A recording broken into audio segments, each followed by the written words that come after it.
महाराष्ट्र में चुनावी माहौल पूरे चरम पर है और खासतौर से बीजेपी, शिवसेना और कांग्रेस एनसीपी की अगर बात करें तो सालों पुराना गठबंधन टूटने के बाद से चुनावी समीकरण जो है वो बुरी तरह उसमें उलटफेर अब नजर आ रहा है। कुछ ऐसा ही असर दिख रहा है महाराष्ट्र के डिंडौसी में भी। डिंडौसी मुंबई का अभी भी कम विकसित इलाका है। यहां चमक धमक वाली फिल्म सिटी तो है, लेकिन आज भी यह क्षेत्र स्कूल, अस्पताल, बैंक जैसी जो जरूरी चीजें हैं उनकी कमी से जूझ रहा है।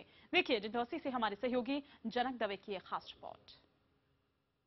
हम आ पहुंचे हैं डिंडौसी विधानसभा इलाके में। यहाँ की दो बातें खास हैं। एक यहाँ फिल्म सिटी है तो दूसरा यहाँ ग्रीन कवर। मुंबई में थोड़ा भी कुछ अगर ग्रीन कवर बचा है तो वो इस इलाके में बचा है। राजनीतिक रूप से इस इलाके को हम समझे तो उत्तर पश्चिम लोकसभा चुनाव क्षेत्र में आता है। एक समय था जब सुनील दत्त साहब के चुनावी क्षेत्र का ये हिस्सा था, लेकिन परिसीमन के बाद पिछली बार जो लोकसभा चुनाव हुए उसमें गुरदास कामत को यहाँ पर मैदान में उतारा गया, लेकिन मोदी लहर में गुरदास कामत बह गए और उन्हें करारी हार का सामना करना पड़ा। यहाँ पर विधानसभा समीकरण किस तरीके के बैठते हैं, इसलिए जानने के लिए हम उन इलाकों में चलते हैं। डिंडौसी इलाके के राजनीतिक समीकरण को भी समझने जैसा है। तकरीबन 3 लाख की आबादी वाले इस इलाके में पिछली बार जो 2009 में चुनाव हुए थे उस समय 1,35,000 जितने वोट पड़े थे, जिसमें से कांग्रेस के उम्मीदवार राजन सिंह को तकरीबन 46,000 जितने वोट मिले थे, जबकि उनके नजदीकी प्रतिद्वंदी और शिवसेना के उम्मीदवार जो मुंबई के महापौर भी एक समय रह चुके हैं ऐसे सुनील प्रभु को 40,000 जितने वोट मिले थे। हालांकि शिवसेना और मनसे के बीच में पिछली बार कांटे की टक्कर थी, दोनों के बीच तकरीबन 1,000 जितने वोटों का ही फासला था। इस बार बीजेपी ने अपना उम्मीदवार उतारा है, ऐसे में जरूर इस विधानसभा सीट पर कांटे की टक्कर साबित होगी। हालांकि ये तो बात हमारे अंकगणित और राजनीतिक इतिहास की रही। आइए इलाका कैसा है ये जरा देखते हैं। तंग गलियों से गुजरते हुए हम डिंडौसी इलाके के भीमनगर में हैं और पता चला है कि यहाँ पर कांग्रेसी उम्मीदवार राजहंस सिंह अपना चुनाव प्रचार कर रहे हैं। हम उनसे बात करते हैं किन मुद्दों के साथ वो चुनाव प्रचार में निकले हैं। राजहंस जी हमारे साथ हैं। इनके बारे में अगर बताएं तो लंबी राजनीतिक पारी खेली है, वो 92 से यहाँ के पार्षद रहे हैं। 2009 में उनको टिकट दिया गया कांग्रेस ने और पहली बार ही उन्होंने चुनाव जीता। राजन जी आपसे बात करना चाहेंगे, क्या मुद्दे हैं इस बार जिसको लेकर आप जनता के बीच जा रहे हैं?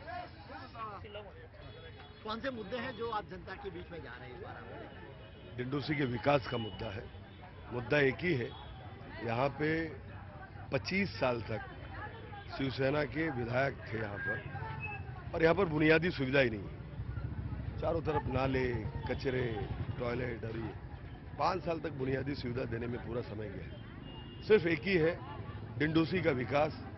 यही एक मुद्दा है कि किस प्रकार से मैं अपने क्षेत्र का अच्छे से अच्छा। लेकिन पिछली बार देखा जाए तो काफी थीन मार्जिन से आप जीते, तो लगता नहीं इस बार बीजेपी, एनसीपी, बाकी सब मन से ये सारे आपके खिलाफ है, तो ऐसे में जीतने के चांसेस बहुत कम हो जाएंगे और आपको तकलीफ होगी इस तरीके से? ये आपको लग रहा है कि जीतने के चांसेस, मैं जीत के ही निकला हूँ, जीता जिताया हूँ, क्योंकि मैं 5 साल तक जनता के बीच में रहा और 5 साल तक मैं जनता की सेवा करते रहा।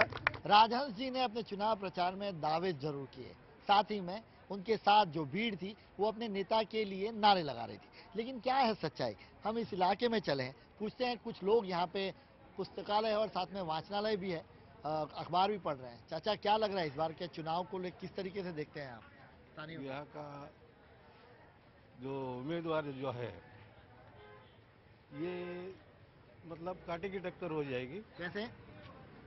जैसे मनसे है, शिवसेना है, बीजेपी है, कांग्रेस भी है, ये चारों भी बलाढ्य उम्मीदवार है। इसमें रस्सीखेच बहुत हो जाएगी। रस्सीखेच कब भी हो? हाँ, पिछली बार भी 6,000 वोट से जीते थे ये उम्मीदवार। हाँ, पिछली बार ये 6,000 वोट से। बीजेपी नया उम्मीदवार आया तो कांटे की टक्कर होगी। हाँ, वोटर काफी समझदार हैं यहाँ के, क्योंकि बता रहे हैं कि पिछली बार बीजेपी नहीं था, बावजूद कांटे की टक्कर थी। इस बार बीजेपी ने अपना उम्मीदवार रखा है, ऐसे में टक्कर और मजबूत होगी।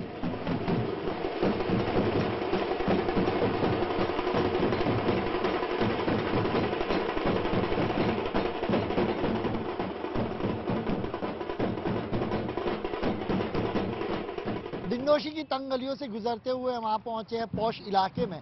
यहाँ पर बीजेपी के उम्मीदवार मोहित कंबोज अपना चुनाव प्रचार कर रहे हैं। मोहित कंबोज के बारे में बताएं तो इस बार महाराष्ट्र चुनाव में सबसे रिचेस्ट कैंडिडेट के तौर पे उन्होंने पर्चा भरा है। उनकी जो आय है वो तकरीबन 350 करोड़ के आसपास बताई गई, उनकी जो प्रॉपर्टी है। अभी वो चुनाव प्रचार कर रहे हैं, हमारे साथ वो आ रहे हैं, हम बात करते हैं। मुझे नमस्कार, स्वागत है आपका IVN 7 में।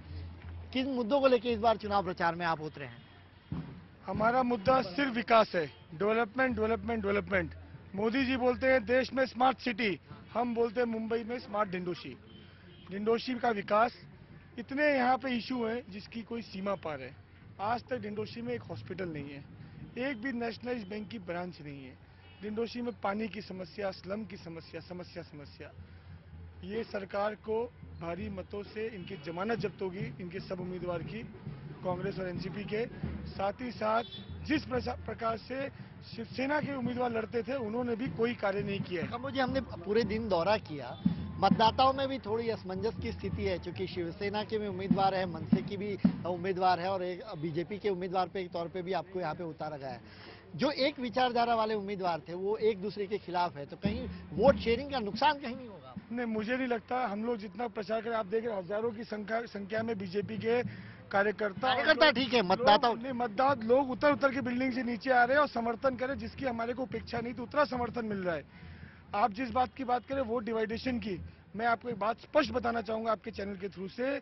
पब्लिक को सिर्फ विकास चाहिए, उनको नरेंद्र मोदी में देश का विकास दिखता है। जिस हिसाब से उन्होंने अमेरिका में 50,000 लोगों को भारत माता की जय बुलवाया, वैसे हर भारतीय को आज भारतीय होने का गर्व किसी ने महसूस कराया तो वो हमारे नेता नरेंद्र मोदी है। ये थे मोहित खंडे, कह रहे हैं कि वो मतदाताओं को समझाने में सफल होंगे और जो स्मार्ट सिटी डिंडोशी को बनाने की जो उनकी कोशिश है वो जरूर रंग लाएगी। चलते हैं हम शिवसेना के उम्मीदवार के पास कि वो किस तरीके से मतदाताओं को अपनी ओर खींचने की कोशिश करते हैं। डिंडोशी इलाके के बाकी नेताओं से बात की। सुनील प्रभु साहब हमारे साथ हैं शिवसेना से। प्रभु साहब, स्वागत है IVN 7 में। मुद्दे यहाँ पर हमने देखे, लोग काफी नाराजगी जता रहे हैं प्रशासन की ओर। किस तरीके के मुद्दे या उनको भरोसा बैठा, आश्वासन बैठे उस तरीके से? पिछले अनेक सालों से कुरार विलेज जिस तरह से बसा हुआ है, इसमें सबसे पहले ट्रैफिक की समस्या है, लोग परेशान हैं। कुरार से आने वाला हाईवे का जो सबवे है उसका रुंदीकरण करना जरूरी है। कुरार में एक प्रसूति गृह होना, हॉस्पिटल होना, ये एक आवश्यकता है समय की, उसके लिए कुछ प्रयास नहीं हुए। और यहाँ कुरार के जो बच्चे पढ़ते हैं उनको ग्रंथालय, पढ़ने के लिए लाइब्रेरी बनाना, ये एक प्राथमिकता है। व्यायामशाला होना चाहिए, समाज मंदिर होना चाहिए। इसके बाद इतने बड़े इलाके में एक पोस्ट ऑफिस नहीं है, उस पोस्ट ऑफिस की व्यवस्था होनी चाहिए। बाकी सड़क बनाना, टॉयलेट बनाना और यहाँ के रोड के ऊपर दिया बत्ती करना, ये तो प्राथमिक जो सुविधा देनी है वो तो मुंबई महापालिका, राज्य सरकार की ओर हम देते ही है। लेकिन संजय गांधी राष्ट्रीय उद्यान में रहने वाले हमारे बहुत से लोगों का जो वन क्षेत्र का प्रश्न है, जिनके सर के ऊपर लटकती तलवार है, उसको दूर करना, ये सारा काम यहाँ के महत्वपूर्ण समस्या है। नागरिक निवारण जैसी बड़ी बस्ती है, वहाँ कन्वेंस डीड का प्रश्न है, वो लेकर आगे आने वाले दिनों में काम करना पड़ेगा। ये सारे प्रश्न लेकर हम एक परिवर्तन इस डिंडोशी में हम लाएंगे। इस भावना वहाँ पे हमने